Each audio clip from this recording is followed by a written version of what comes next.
Hello students, good morning. நம்ம இந்த கிளாஸில் பார்க்க போகிறது வந்து மேங்கனீஸ். ஓகேங்களா, மைக்ரோ மினரல்ஸ் பார்த்துட்டு இருந்தோம். அதில் வந்து 7 வரைக்கும் பார்த்தோம், காப்பர் வரைக்கும். இப்போ அடுத்தது வந்து 8 மேங்கனீஸ் பார்க்கணும். சரிங்களா?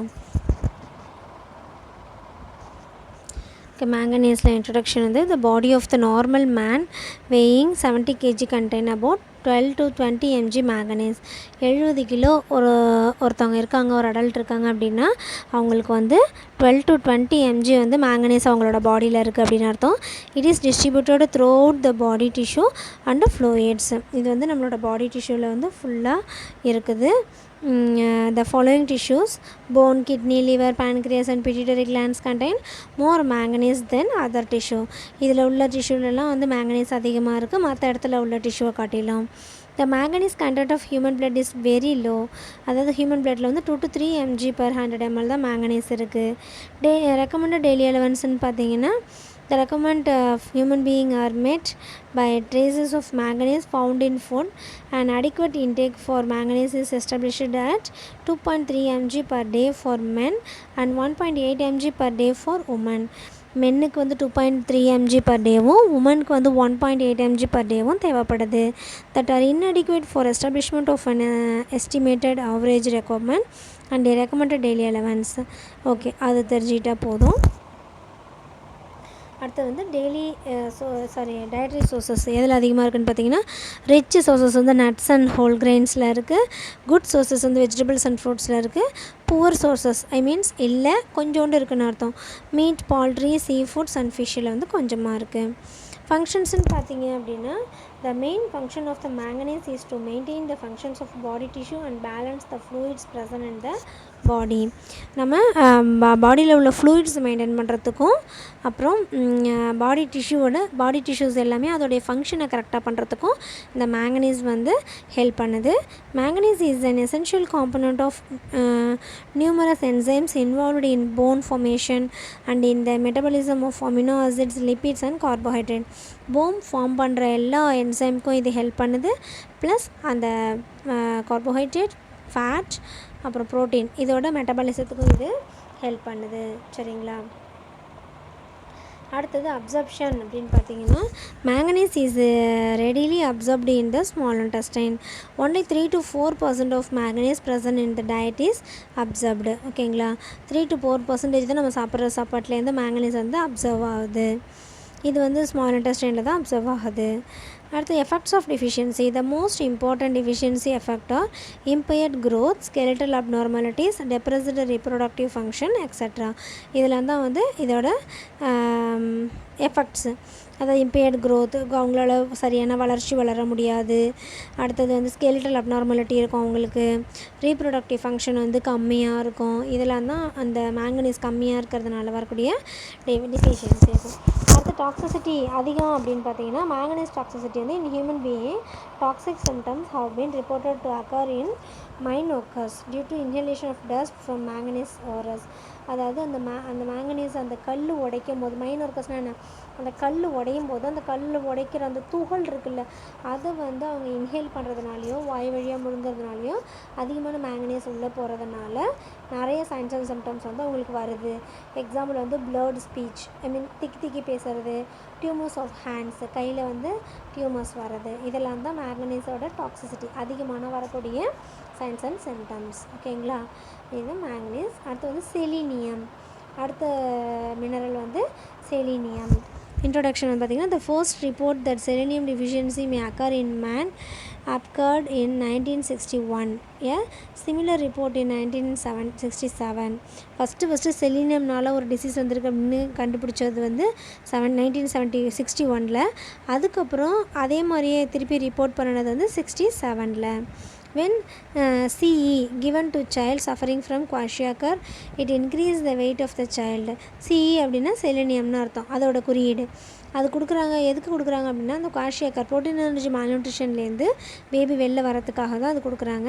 It increase the weight of the child. ஏன் அது கொடுக்குறாங்க அப்படின்னா சைல்டோட வெயிட் வந்து இன்க்ரீஸ் ஆகுது செலினியம் கொடுக்கறதுனால அப்படின்றாங்க. Study indicated that human selenium deficiency may occur in பிஎம்மில் அதாவது செலினியம் கம்மியாக இருந்துச்சுன்னா பிஎம் வரத்துக்கு சான்சஸ் இருக்குது அப்படின்னு சொல்லிட்டு ஸ்டடி வந்து இண்டிகேட் பண்ணுறாங்க.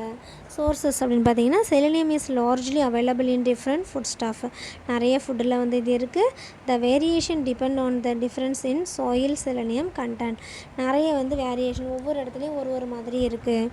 ஓகேங்களா. அடுத்த ஃபங்க்ஷன்னு பார்த்தீங்கன்னா molybdenum is an essential component of xanthian oxidase, aldehyde oxidase and sulfide oxidase.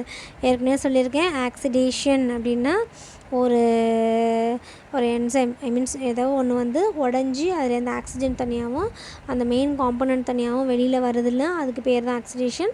அப்படி அந்த என்னது xanthine அப்படின்றது வந்து உடையும் போது ஆல்டிஹைடு அண்டு சல்ஃபைட் இது எல்லாம் ஆக்சிடேஷன் ஆகும்போதும் இது வந்து மெயின் காம்பனண்ட்டாக இருக்குது. சரிங்களா. It is also present in nitrate reductase in plants and nitrogenase which functions in nitrogen fixation by microorganism. இது வந்து மைக்ரோஆர்கனிசம் மேலே வந்து அதோடைய ஃபங்க்ஷன் வந்து காட்டுது. சரிங்களா. Trace of molybdenum are required for the maintenance of normal level of xanthian oxidase in animal tissue. அந்த molybdenum அப்படின்னா செலினியம் வந்து அதில் இருக்குது அப்படின்னு அர்த்தம். அது வந்து எதுக்கு தேவைப்படுது அப்படின்னு பார்த்தீங்கன்னா normal level of xanthian oxidase வந்து இது அதிக அளவில் தேவைப்படுது. அப்புறம் அனிமல் டிஷ்யூ வந்து க்ரோத் ஆகிறதுக்கு இது அதிக அளவில் தேவைப்படுது. அப்சர்ப்ஷன் அப்படின்னு பார்த்தீங்கன்னா selenium is absorbed mainly from the duodenum and is transported actively across the intestinal brush border particularly in the form of methionine analog. Selenium வந்து மெயினாக டியோடினத்தில் அப்சர்வ் ஆகுது. எங்கே டிரான்ஸ்போர்ட் ஆகுது அப்படின்னு பார்த்தீங்கன்னா இன்டெஸ்டினல் பார்டரில் வந்து அக்ராஸ் வெளில டிரான்ஸ்போர்ட் ஆகுது. பர்டிகுலர்லி இந்த ஃபார்ம் ஆஃப் மெத்தியோனைன் அனலாக் அப்படின்ற ஒரு பேரில் வந்து இது டிரான்ஸ்போர்ட் ஆகுது. ஓகேங்களா. அடுத்தது டிஸ்ட்ரிபியூஷன் அப்படின்னு பார்த்தீங்கன்னா இட் இஸ் வைட்லி